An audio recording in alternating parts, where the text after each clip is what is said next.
aussi s'intéresser à l'autre événement de cette semaine, vraiment l'événement majeur, c'est la finale de Ligue des Champions entre le Real Madrid qui revient pour la 3e fois de suite en finale et le FC Liverpool qui revient enfin en finale de Ligue des Champions. Et Dave Papadou, il a un sourire jusqu'aux oreilles. Alors, avant de vous poser la question, on va écouter Zinedine Zidane qui nous parle de ce match. Qu'est-ce que ça représente? Qu'est-ce que ça va être ce match, Zinedine Zidane? Je pense qu'en tous les cas, ça sera un match spectaculaire. Ça, c'est sûr. Ce sera un match ouvert avec beaucoup de rythme, beaucoup d'engagement. C'est une finale. Et pour l'engagement, et ce qui est de l'engagement et de l'intensité, et du match spectaculaire qu'on va avoir, ça, j'ai aucun doute. Franchement, quand l'un des deux entraîneurs, et quand c'est pas Jürgen Klopp en plus, dont on sait qu'il est adepte du foot spectaculaire, nous dit que ça va être spectaculaire, on a hâte d'être à samedi soir. Alors je vous pose la question, messieurs, est-ce que ce Real Madrid-Liverpool, et tant pis si c'est pas un débat, on va parler de plaisir là, est-ce que c'est la finale rêvée pour tous les amoureux de foot? Du rouge, du blanc, sans modération pour Flo Gazan. La révolution rouge, il est Reds, j'ai l'impression samedi soir, Dominique. Oui, c'est rêvé pour Par rapport à ce qui s'est passé cette saison. Évidemment. Mieux que ça pour Dave Papadou qui frétille. Et qui frétille. Telle une carte dans son étang. What else pour Pierre Bouillon. Un petit bougeon. Et oui, pour Julien Aliane. Ah bah c'est une carte massive. Mais c'est quand même si je peux me permettre, c'est une belle carte de France. Nous allons tout de suite retrouver Fred Hermel qui est en direct avec nous depuis Madrid. Fred, évidemment, dès qu'on parle du Real Madrid, il est là. Qui de mieux pour nous parler du Real Madrid que Fred? Bonsoir Fred. Alors évidemment, la question qu'on se pose, mais c'est pas une vraie question, c'est un espoir, c'est une réalité. Est-ce que ce Real Madrid-Liverpool, c'est la finale de rêve en termes de nom et de spectacle? Non, je ne pense pas. Bonsoir les amis. Il y avait plein d'autres équipes très intéressantes. Personnellement, j'aurais bien aimé, en tant que Français, un Real Madrid-PSG en finale. Ou alors, enfin, un classico, Real Madrid-Barcelone, qu'on n'a jamais vu dans l'histoire de la Coupe d'Europe. Donc, oui, c'est très intéressant de cette réédition de la finale de 81 ou 82, si je me souviens bien, où le Real avait perdu face à Liverpool. On se retrouve face à deux équipes qui, quoi qu'il arrive, ça on est sûr, vont jouer l'attaque et vont offrir des buts. On va pas s'ennuyer, ça c'est certain. Et je peux vous assurer que du côté du Real et du côté des supporters historiques du Real Madrid, ils sont très contents de tomber contre Liverpool parce que c'est vrai, c'est un nom qui claque aux oreilles et qui fait beau aux yeux. Alors Fred, quand même, quand je parlais de finale de rêve, c'est ce que vous dites, ça fait beau aux yeux, mais ça a de la gueule quand même, ce Real-Liverpool. Ce sont deux noms, peut-être les deux noms majeurs du football en club en Europe. Vous qui suivez le Real Madrid, comment vous les sentez, les Madrilènes, à l'aube de leur 3e finale de Ligue des Champions consécutive? Rien que de le dire, ça paraît hallucinant.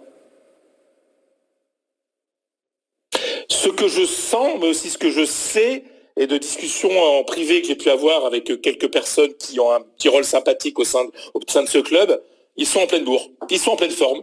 Je peux vous assurer que Zidane est impressionné par la qualité des entraînements, de ces derniers entraînements. Au moment où je vous parle, ils sont dans l'avion, là, ils vont atterrir à Kiev dans une bonne heure. Les derniers entraînements à Valdebebas, au centre sportif du Real, ont été hallucinants. Jamais le Real Madrid n'est arrivé dans une telle forme physique à une finale de Ligue des Champions. Moi, je me souviens, par exemple, qu'en 2014, à Lisbonne, contre l'Atlético, Benzema a joué blessé, Cristiano Ronaldo a joué blessé, Bale a joué blessé, il y avait Marcelo revenait de blessure, alors que là, ils sont tous dans un état physique parfait, et c'est quand même un énorme avantage pour Zidane de pouvoir choisir qui il veut. D'ailleurs, il y a tout le monde dans l'avion en ce moment. Bon Fred, vous restez avec nous parce qu'on va parler du défenseur français du Real Madrid, Raphaël Varane, qui a fait une déclaration qui nous a surpris. Alors du coup, on va en parler évidemment avec les copains autour de la table et puis avec vous. Bougez pas. Julien, je me tourne vers vous pour voir le palmarès. On a 3 heures devant nous là pour parler de Liverpool et du Real. On va juste parler du palmarès européen des deux clubs qui est déjà pas mal. Qui est déjà incroyable. On l'a dit, le Real Madrid, c'est 12 Ligue des Champions. À Liverpool, vous allez le voir, c'est 5 Ligue des Champions. Le dernier sacre de Liverpool, c'était en 2005, déjà, face au Milan AC. C'est 2 finales perdues de C1 pour Liverpool, 3 pour le Real. Et puis, ils ont brillé aussi également en Ligue Europa, ces deux clubs-là. Donc oui, 2 monstres sacrés du football européen qui vont s'affronter samedi. Attends, je veux aller vers Dave, vous permettez, Stéphane, vous m'autorisez. Dave, qui est supporter de Liverpool depuis toujours, qui ne s'en est jamais caché, qui a la cœur raide. Évidemment. Alors que Stéphane va nous dire que le Real Madrid n'aura aucune pitié pour Liverpool dans quelques minutes. Mais vous, vous pensez aussi que le Real Madrid... Quand même, malgré tout, on parle du double champion d'Europe sortant qui aligne sa 3e finale, qui a le meilleur joueur du monde dans ses rangs. Fred Hermel, et on a toute raison de le croire, nous explique qu'effectivement, ils arrivent au maximum de leur forme parce que, quand même, depuis plusieurs semaines, étant donné la vérité de leur championnat, ils ont pu faire tourner, voilà, etc. Il y a eu une gestion de l'effectif. Peut-être Jürgen Klopp n'a pas pu avoir, puisque Liverpool devait assurer sa qualification qui était moins nette. Ils ont bataillé jusqu'à la dernière journée. Ils ont bataillé jusqu'à la dernière, avec un effectif plus restreint, parce qu'ils ont énormément de blessés. Emre Can, Lanana et compagnie. Mais le cœur, Dave, le cœur. Oui, non, mais après c'est toujours la part d'irrationnel qu'a Liverpool, un petit peu dans l'imaginaire en Europe, ce qu'ils ont toujours réussi. C'est-à-dire qu'avec eux, on peut basculer un petit peu dans l'irrationnel. Julien parlait du dernier titre de Liverpool. Il faut se souvenir de ce que c'était, la finale de 2005. C'était ce qu'on a rebaptisé le miracle d'Istanbul. Oui. Parce qu'avec Liverpool, voilà, on bascule dans autre chose. C'est-à-dire qu'ils sont capables de s'appuyer, de puiser dans quelque chose qui est de l'ordre de la foi, de la passion, de leur peuple aussi, parce que quand ils sont soutenus, ils sont vraiment soutenus dans des proportions inimaginables. C'est aussi ça que va affronter le Real Madrid. Il va y avoir les 11 joueurs en face, un entraîneur qui est quand même pas commun, Jürgen Klopp, et puis un peuple. Oui. Ce peuple rouge qui peut parfois rééquilibrer les forces. Regardez, il arrive sur son cheval. D'abord, ça se joue à Kiev. Donc le peuple rouge, ils vont être limités sur le nombre de places, un peu comme était Atlético Madrid quand ils sont venus. On a dit Marseille, le stade est bleu. Il y avait aussi des supporters espagnols. Et donc ce match, au niveau des supporters, malheureusement, ça se joue à Kiev. Et c'est pas l'endroit le plus rêvé pour des supporters de se déplacer. Deuxième chose. Tu connais pas les Anglais en déplacement. Deuxième chose, le Real, il y a un mec qui s'appelle Zinedine Zidane et ici qu'il a à la clé un exploit exceptionnel de pouvoir la gagner 3 fois.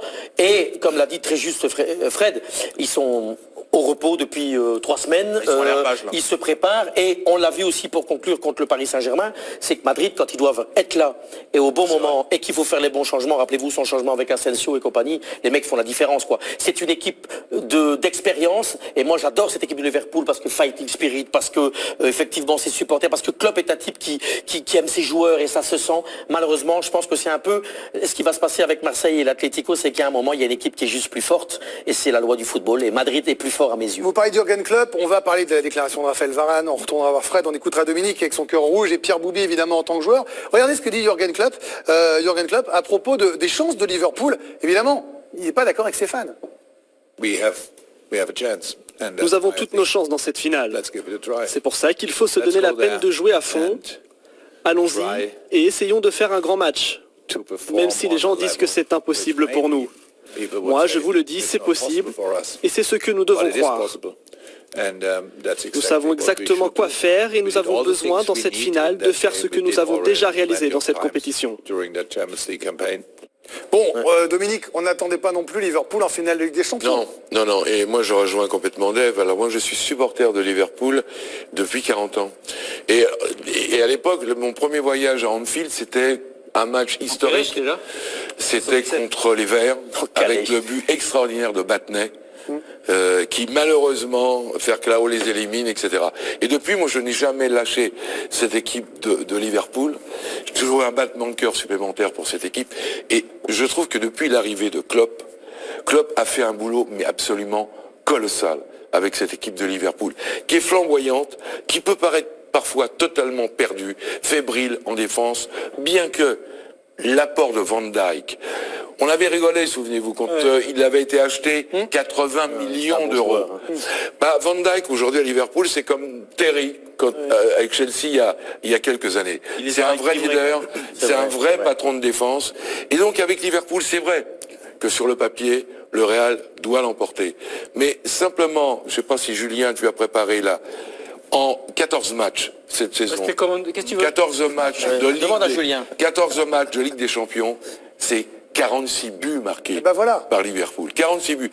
Une moyenne de plus de 3 buts par match. Exactement. Ils en ont filé combien? 5 à ne bossez plus Julien l'après-midi, laissez Dominique. 7 à Maribor, notamment en Ligue des Champions. Non mais là tu parles comme un supporter. 5 buts.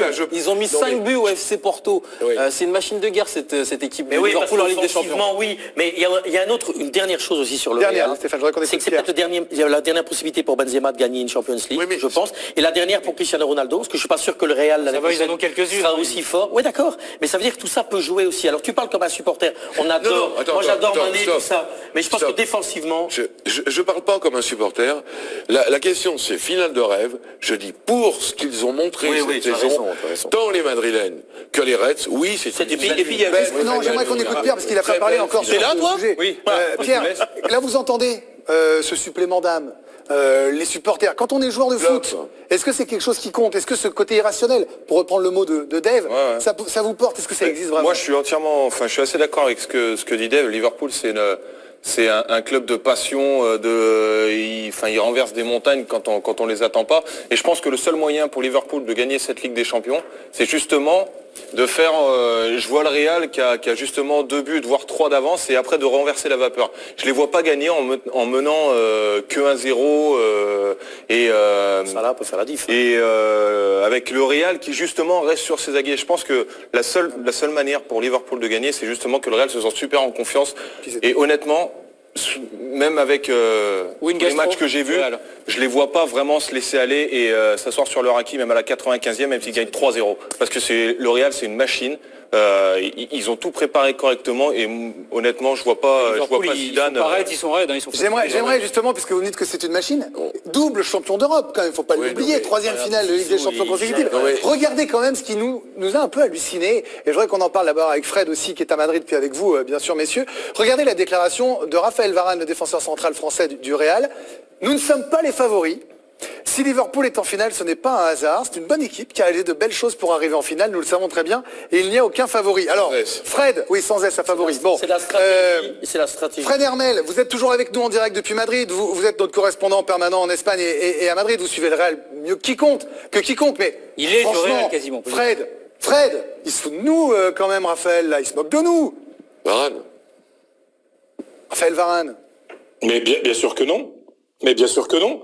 Bien sûr que non. Vous savez, les clubs espagnols ont gagné 16 des 17 derniers titres internationaux, c'est-à-dire les coupes, l'Europa League, Ligue des Champions, Super Coupe d'Europe et Mondial des clubs. Pourquoi? Parce qu'ils respectent toujours leurs adversaires. C'est pas du tout dans la culture espagnole d'arriver à un match en regardant les autres avec mépris. Vraiment pas du tout. Et encore moins au Real Madrid. Et je dirais même encore moins avec un entraîneur qui s'appelle Zinedine Zidane, qui en a vu beaucoup de choses dans sa carrière. Donc quand Varane dit ça, il le pense vraiment, et je peux vous assurer que c'est le ton de Varane est le même qui est employé au sein du vestiaire du Real Madrid. C'est pas du genre à fanfaronner, à partir la fleur au fusil. De l'humilité, ça je le comprends, mais quand vous êtes double champion d'Europe, et ça sera ma dernière question, Fred, après je vous libère, sincèrement, vous avez le droit d'arriver sans rouler des mécaniques, avec une confiance qui fait que normalement, vous n'avez peur de personne.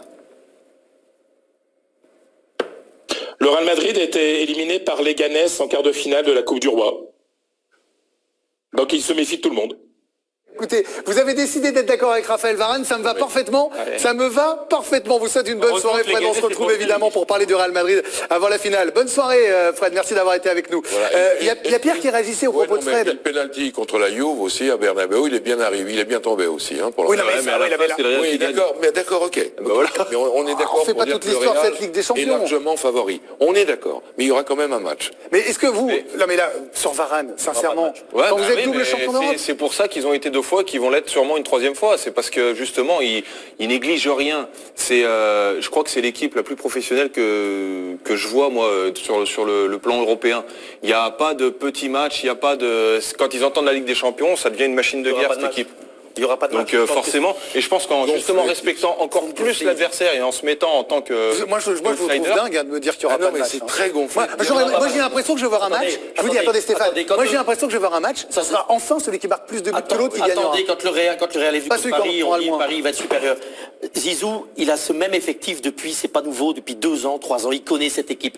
Il a des bons remplaçants, des mecs comme Asensio étaient des remplaçants, sont devenus même des titulaires sur certaines rencontres, ils ont fait la différence. Il a un vrai noyau, il sait où il va. Moi, je prends toujours l'attitude de Zinedine Zidane avant la conférence de presse de Paris. Il y avait une pression quand même sur Madrid, parce que Madrid sur lui pas aussi, bien en championnat. Sur lui, zen, on vient. Il n'était pas désagréable, il respectait l'adversaire. On vient, on fait le travail. Il a même que des mecs à 100% ce match-là. Même chose, exactement, même chose là. Il sait contre qui il joue, il respecte l'adversaire. Mais moi, je vois pas comment. Et j'adore cette équipe des Reds aussi sur l'état d'esprit. Mais you never walk alone. Je veux bien. On en parlera encore. Qui a joué une finale de Ligue des Champions à Liverpool? On en parlera encore longuement demain de cette finale entre le Real et Liverpool. Mais déjà, vous voyez, on est passionné par ce match.